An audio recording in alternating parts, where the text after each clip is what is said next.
Absolutely. Here's an expanded version of Keynote Must. 1.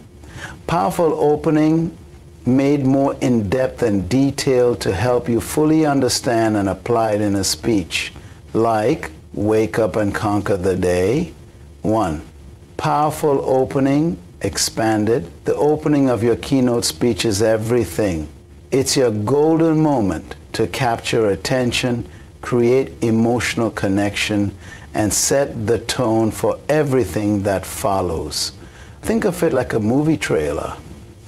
It doesn't tell the whole story, but it pulls the audience in and makes them want to hear the rest. A powerful opening accomplishes 3 key things. A, grabs attention instantly. You've got 30 seconds at most to pull your audience in. That's it. In those opening moments, their minds are deciding, is this going to help me, move me, entertain me, inspire me, to hook them? You can use a thought-provoking question. What did you do in the first 10 minutes after you woke up today? A surprising statistic or fact, did you know that the first 30 minutes after you wake up can determine your productivity for the rest of the day? A short, vivid story. I used to be the kind of person who hit snooze 7 times before I rolled out of bed. Until one morning that changed everything. A bold declarative statement. How you start your day is how you live your life. This is where tone, energy, and delivery really matter. Start strong, be present, speak with clarity and conviction. B builds curiosity and sets the mood. The best openings don't give away the entire message. Instead, they tease it. They ignite curiosity. Your goal is to spark the thought, wait, I want to hear where this is going. Example, most people think success starts at 9 a.m. when they get to the office. But I've learned it actually begins the moment you open your eyes. Now your audience is leaning in, wondering what you'll say next. Tone-wise, match your mood to your message. If your speech is motivational, like wake up and conquer the day, bring energy, passion, and warmth. If it's reflective, start slower and draw them into a more introspective space. C, connects emotionally with the audience. Before people listen with their ears, they listen with their hearts.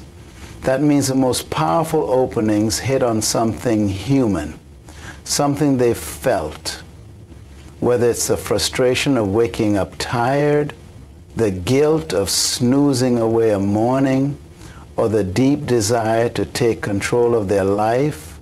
Your opening should say, I see you, I've been there, and this message is for you. Even just a few well-chosen words can build that emotional bridge. You ever wake up and feel like the day's already beating you? You're not lazy, you're exhausted. But I promise you, there's another way. Once they feel understood, they'll trust you to take them on a journey. Example in practice. Let's put all of that into play with a full-length sample opening for your speech. Wake up and conquer the day. Let me ask you something. What did you do in the first 10 minutes after you opened your eyes this morning? Did you jump out of bed with purpose? Or did you roll over, hit snooze, and think just 5 more minutes? I've been there. And let me tell you something. Those first 10 minutes, they matter more than we think. Because how you wake up is how you step into your power. It's the difference between surviving the day and conquering it. A keynote speech without a clear theme is like a road trip with no destination. You might cover a lot of ground, but your audience won't remember where they've been or why. Your theme is the heartbeat of your message. It's the central idea, the one thing you want your audience to walk away with. It gives your speech focus, structure, and emotional depth. Everything in your talk, from your stories to your takeaways, should orbit around this theme. A. One big idea. At the core of every great keynote is one clear, powerful idea. Not 5, not 3, just one.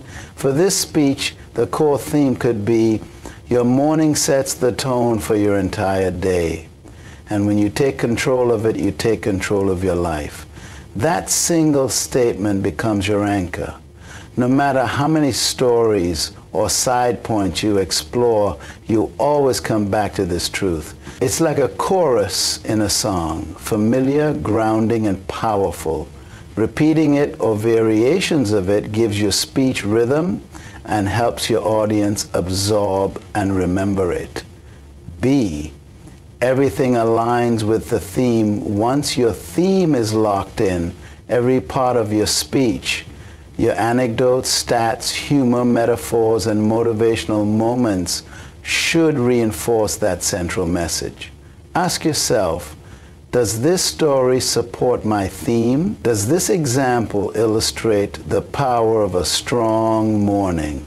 Will this point help the audience understand why the start of the day matters? Let's say you include a story about feeling overwhelmed by life. That's great, but to stay aligned, connected back to your theme, and I realized I wasn't tired because life was too much. I was tired because I was starting each day on defense instead of offense. That's when I knew my morning needed to change. Now the story isn't just relatable, it's purposeful. See, repeat, reinforce, remind. Don't be afraid to repeat your theme. In fact, you should. Repetition creates retention. If you've ever walked away from a talk and could still remember that one phrase the speaker kept coming back to, that's intentional. You can say it directly. Let me remind you. How you start your day is how you shape your destiny. Or you can echo it with variation. Your alarm clock isn't just a noise. It's an invitation to lead your life with intention. Each time you bring the theme back, you're planting it deeper into their minds and their hearts. D. Let the theme drive the emotion. A great theme doesn't just inform, it inspires. It should spark a feeling, urgency, hope, courage, motivation. So when you say something like, you are not a victim of your schedule, you're the architect of your day, you're not just repeating the theme, you're fueling it with belief. That emotional current keeps your audience connected, awake, and invested. Because they don't just want to hear your message.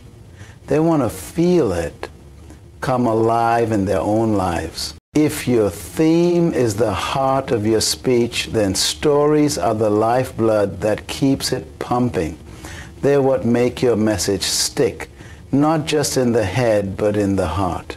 People may forget your exact words, but they'll remember how they felt when they heard your story. In a keynote speech, personal stories and anecdotes are not just nice to have. They are essential. A. Why stories work. Humans are wired for story. Long before we had books, microphones, or smartphones, we sat around fires and told stories. They're how we process life, connect to others, and find meaning. When you tell a personal story, you become relatable, not just a speaker with a mic. You earn trust. Your audience sees your vulnerability, your growth, and your truth. You give your message a face and a heartbeat. A well-told story makes people lean in. They stop thinking about their phones or what's for lunch, and they live in the world you've created. Be the power of the right story. Not all stories are created equal.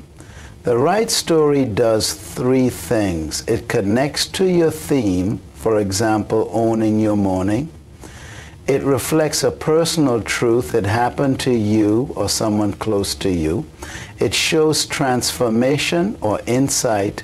You struggled, you learned, you changed. Let's say your story is about hitting snooze every morning for months.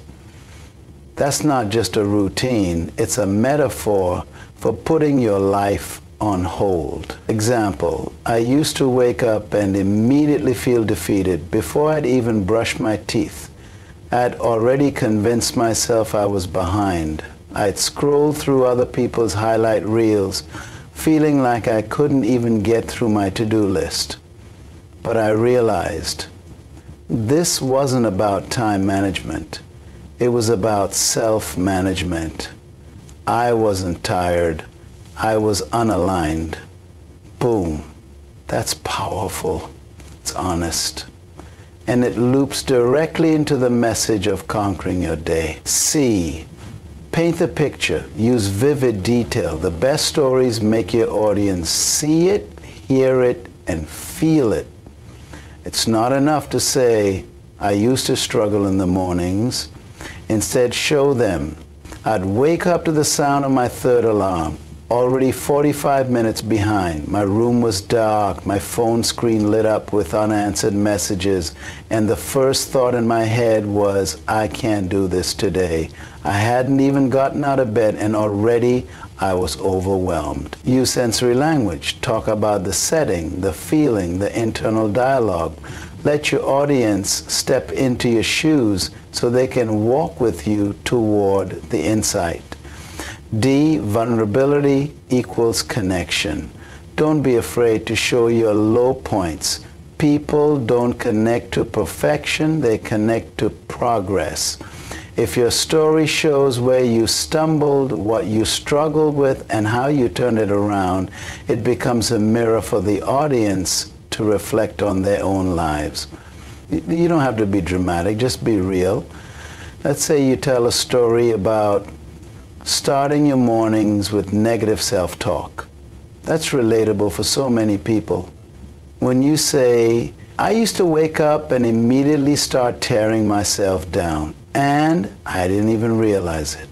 I'd say things like, you're already behind, or you're not disciplined enough. That inner voice was ruining my day before I'd even stood up. That's the kind of moment that makes people nod, tear up, or whisper wow to themselves because it's true for them too. E, let the story drive the insight. Don't just tell a story to fill time. Let it do something. Every story should lead the audience somewhere new. After the story, you should be able to land a message like, that's when I realized I was losing time. I was losing trust in myself. That moment taught me how I treat my mornings is how I treat my dreams. I didn't need a new routine. I needed a new relationship with myself. The story delivers the emotion. The insight delivers the meaning. You can have a perfect structure, flawless delivery, even the best words. But if your speech doesn't move people, if it doesn't make them feel something, it won't last beyond the applause. Emotional appeal is what transforms a good speech into a transformational experience. It's the spark that ignites action, the heartbeat that people carry home with them. It's not just what they hear, it's what they remember, what they repeat, and what they act on. A, the heart always speaks louder than the head. When people attend a keynote, they're not just looking for strategies or tips. They're looking for connection, reassurance, a deeper sense of belief in themselves. That comes through emotion. Emotional appeal is what turns a message like, get up early, start your day strong, into something like, you don't need to wait for a better job, more time, or perfect circumstances. You just need to wake up and remember who you are. That line hits differently because it's not logic, it's truth wrapped in feeling. B, speak to shared human experience. To truly move an audience, you have to speak to something universal. You're not just talking about mornings or motivation. You're talking about that feeling of starting the day already defeated. The quiet frustration of wanting more from life but not knowing where to start. The moment someone looks in the mirror and thinks, is this all I'm meant for? Tap into those emotions. Show your audience. You're not alone. I see you. I've been there. Because the moment they feel understood, walls come down. C, use emotional language. Emotion isn't just what you say, it's how you say it. When you want your words to land with power, use emotionally rich language. It doesn't have to be dramatic, it just has to be real. For example, don't say you'll be more productive if you wake up early. Do say you'll feel like you're finally taking your life back, like the day doesn't own you, you own it. Or don't say your morning habits affect your day. Do say every morning you have a choice. Fall back into the noise of the world or rise up into the rhythm of your purpose. Those phrases speak to the soul, not just the schedule. Vary the emotional range. Emotional appeal isn't just about making people tear up or cheer. It's about taking them on a journey. Let them feel the struggle of hitting snooze for the third time, the regret of wasting days on autopilot, the realization that change is possible, the empowerment of showing up with fire in the morning, the joy of feeling aligned, alive, and in control again. Use pacing, tone, and silence to shape those moments. When you want a message to hit hard, pause. Let the silence do the talking. For example, there was a time I woke up dreading the day, not because of what I had to do, but because deep down, I didn't feel like I was living the life I was meant for. Then let it hang, let it sink in. Emotion lives in those pauses. E, let emotion lead to action. The goal of emotional appeal isn't just to make people feel something in the moment, it's to move them to action afterward. Once you've stirred the emotion, direct it, channel it into momentum. You might say you've waited long enough to feel like yourself again. And it doesn't have to be a total life overhaul. It just starts with one choice, one morning, one moment where you say, not today, today I rise. This is where inspiration becomes transformation. When you can awaken belief in someone that they're not stuck, not broken, not too late, you've done more than speak. You've led. Motivation feels good, emotion stirs the soul, but without actionable steps, a keynote becomes a warm memory instead of a lasting breakthrough. People want to be moved, but more importantly, they want to know what to do next. That's where practical takeaways come in. They're the bridge between inspiration and execution. They say, you've been inspired. Now here's how you use it. A, turn ideas into steps. It's easy to talk about starting strong or owning your morning. Those are powerful concepts, but to make them stick, you need to translate them into specific, doable actions. A practical takeaway should pass this test. If someone had a notepad, could they write it down and try it tomorrow morning? For example, start your day without your phone for the first 30 minutes. Choose a one-word intention each morning. Focus, energy, grace, power. Make your bed, drink a glass of water, and stretch before you check your email. Each of these gives the audience a clear first move, no guessing, no overwhelm, just momentum. B, keep it simple but impactful. You don't need to overwhelm people with a 10-step morning routine. Too much detail leads to paralysis. Instead, aim for clarity over complexity. Give them a handful of small shifts with big ripple effects. For example, I'm not here to give you a list of hacks. I'm here to remind you, you don't need a perfect routine, you need an intentional one. Here's a 3-step check-in you can use every morning. Wake with gratitude. Move your body, even if it's just for 5 minutes. Decide what kind of energy you want to bring into the world. That's it. 3 steps to shift from reactivity to power. Simple, clear, repeatable. That's what makes it stick. C, tie the action back to the emotion. It's not enough to say what to do.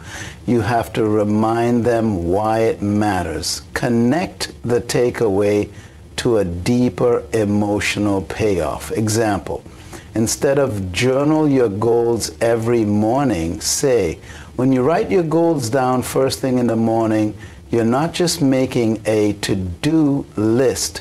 You're reminding yourself of your mission before the world tries to distract you from it. Or instead of, don't use your phone right away, say, you don't owe the world your attention the second you wake up. You owe yourself your intention. See the difference?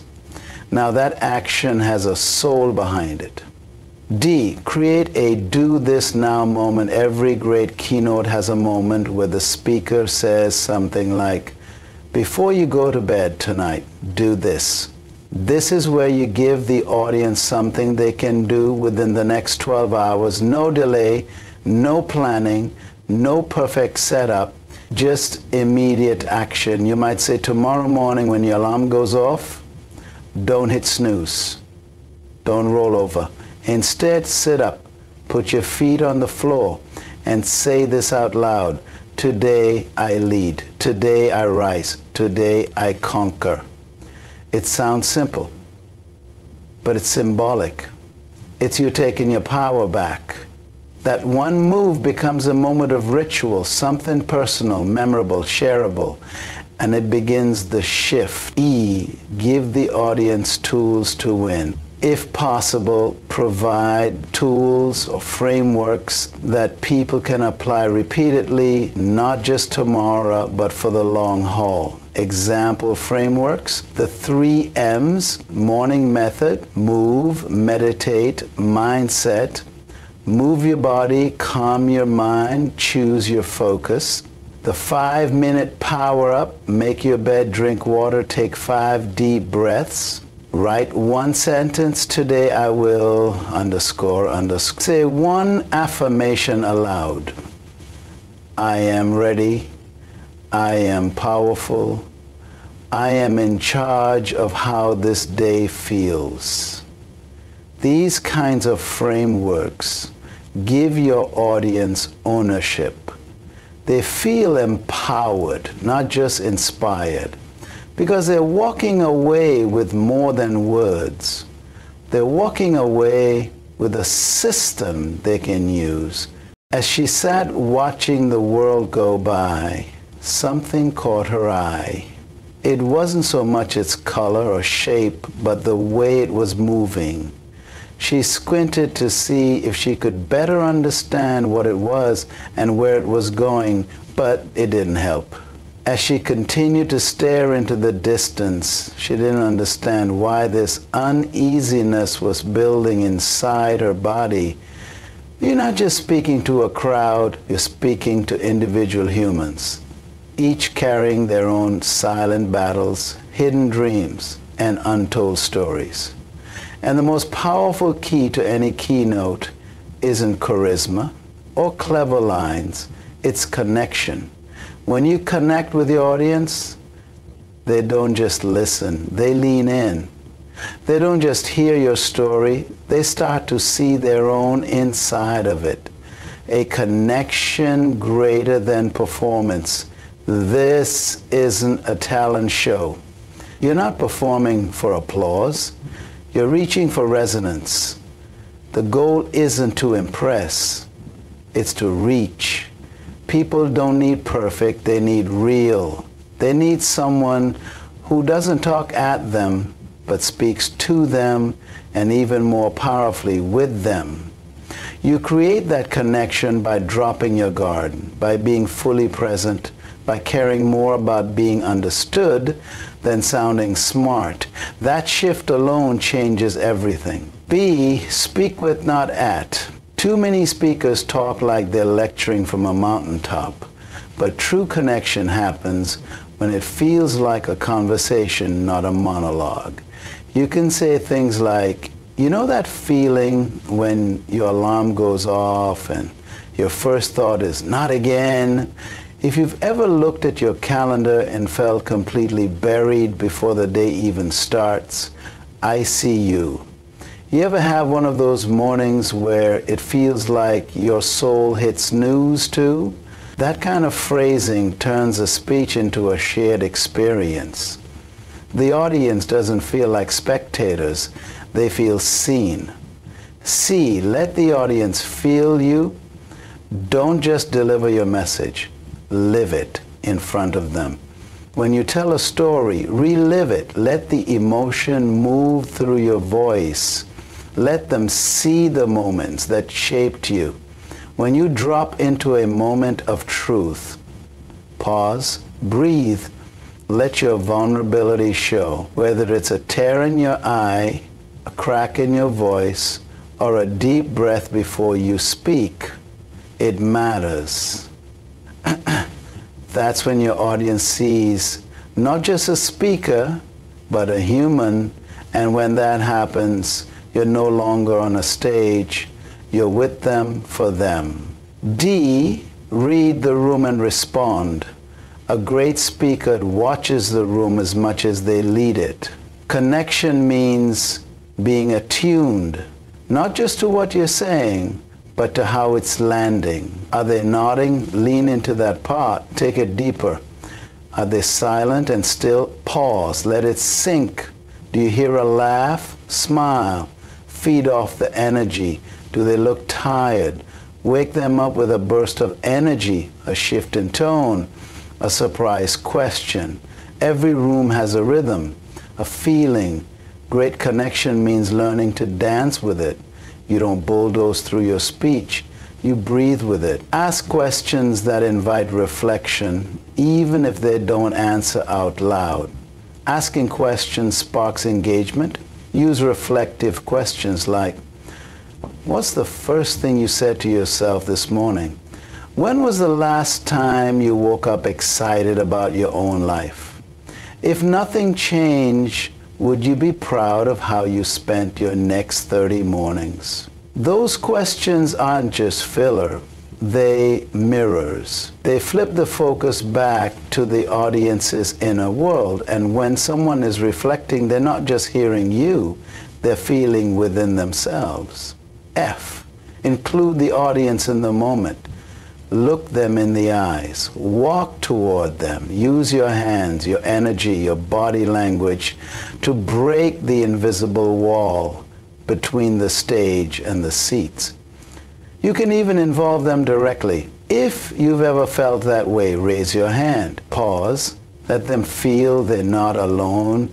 If this lands for you, say it with me. Today I lead. Today I rise. Even one moment of group participation creates unity, a sense that something bigger is happening, not just a speech, but a shared shift. G, speak from love, not ego. This is everything. Your audience doesn't need someone who knows it all. They need someone who cares deeply about their struggle, about their growth, about their next morning being different. Speak from a place of service, not spotlight. When you step on stage, silently say to yourself, I'm here to remind someone of their power. I'm here to wake something up in them they've forgotten. That energy comes through in every word. And when your intention is connection, your message lands in the heart. A powerful keynote isn't judged by how it starts, it's judged by how it ends. Your closing is the final note, the echo that lingers in the audience's minds and hearts long after they've left their seats. It's not just about wrapping things up. It's about sealing the message, igniting action, and anchoring the transformation you've sparked. A strong opening earns their attention, but a strong closing earns their belief in the message and, most importantly, in themselves.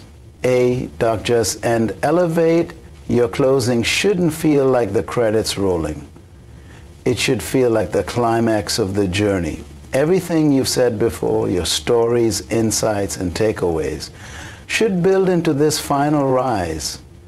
You're not winding down, you're winding up their energy, their clarity, and their commitment to what comes next. This is the part where your audience sits a little taller, breathes a little deeper, and says to themselves, I needed this. B, echo your core message. A great closing circles back to the heartbeat of your talk.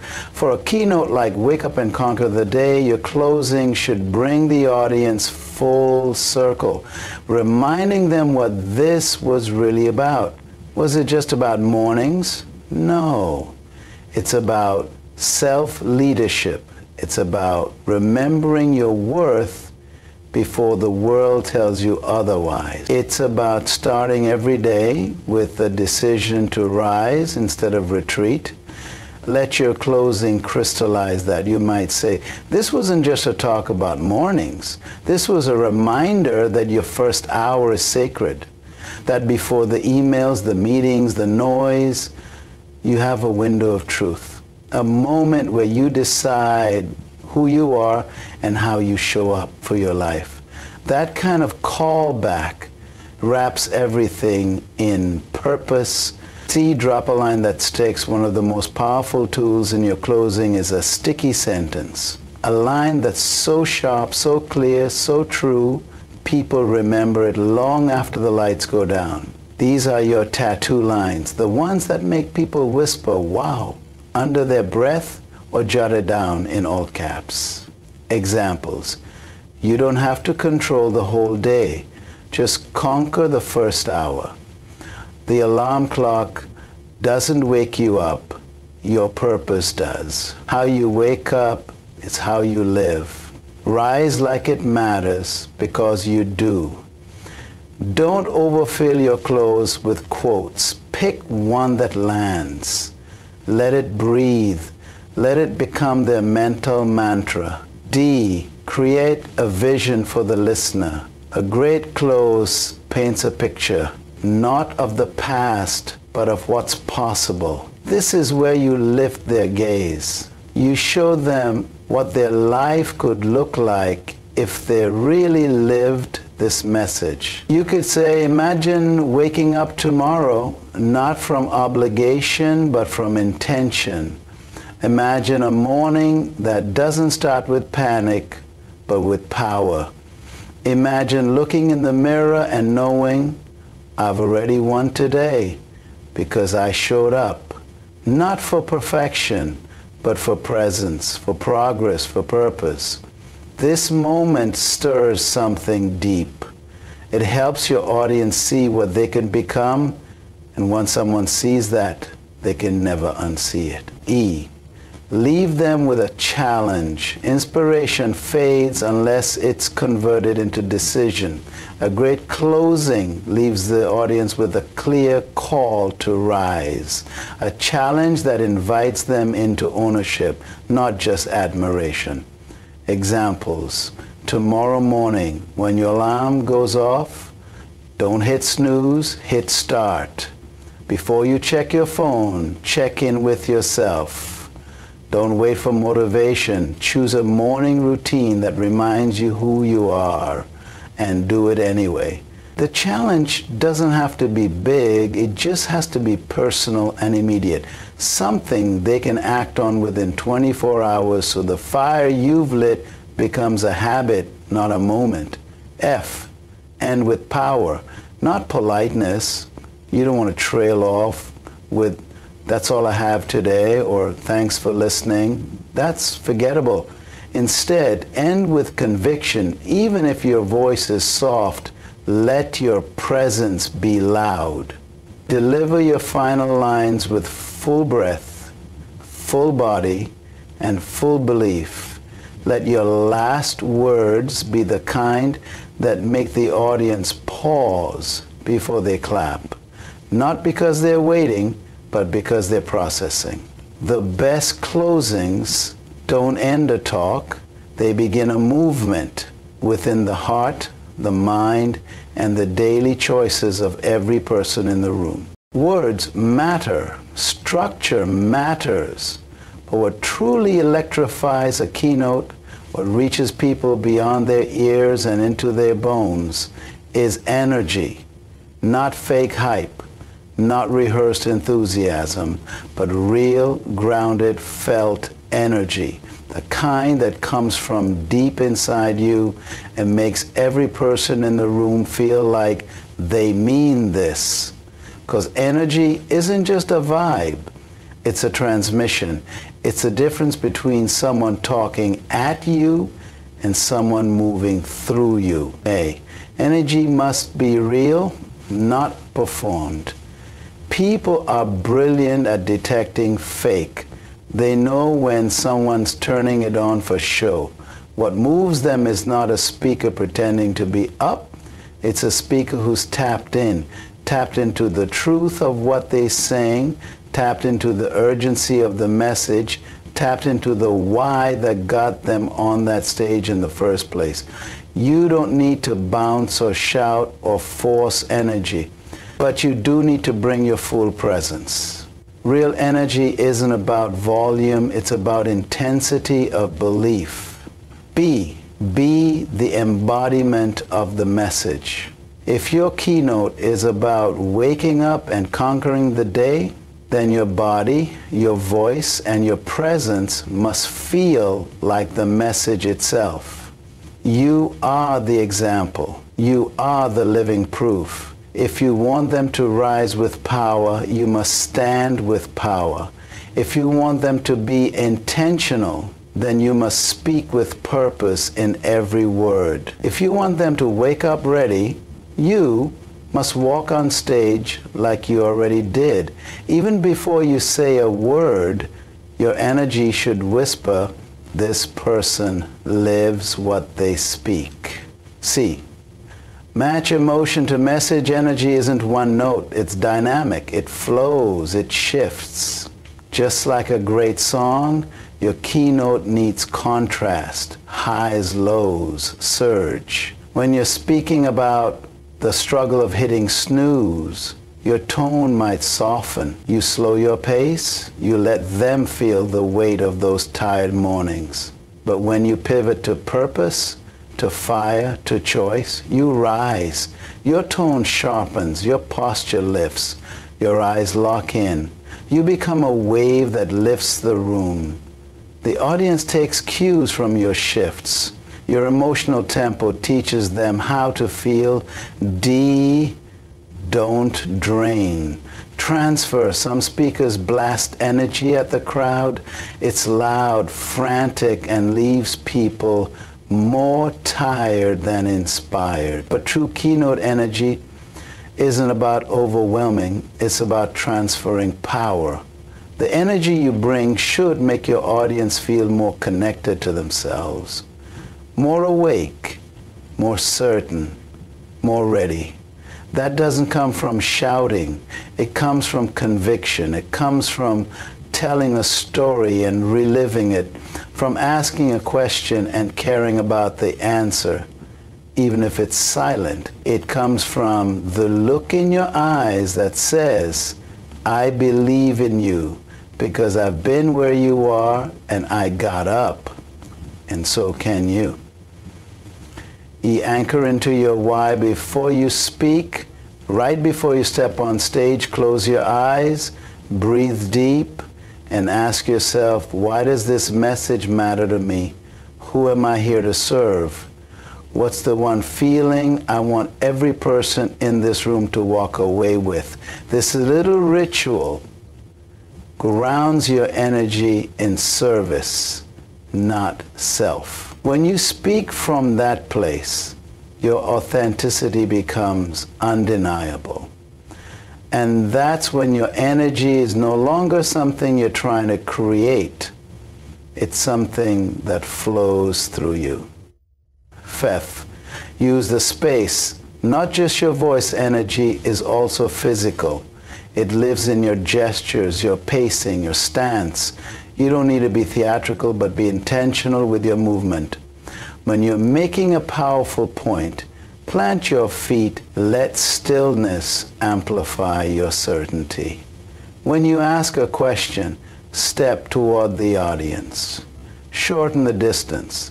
When you tell a personal story, drop your shoulders, soften your hands. Let them feel your openness. Your body becomes the canvas for your conviction. Every step, every pause, every motion says something. Let it speak truth, G. Leave space for energy to land. Here's a secret most high energy speakers miss. Quiet is also powerful. Let your words breathe. Let your audience sit in a moment. Don't rush to fill every silence, because sometimes that silence is when the truth hits. Example, you don't need a perfect plan to conquer the day. You just need to stop giving your first moments away to things that don't deserve you. Pause. Let it land. That pause isn't empty, it's charged. It's when the audience says, damn, that's me. True energy honors stillness as much as it honors motion.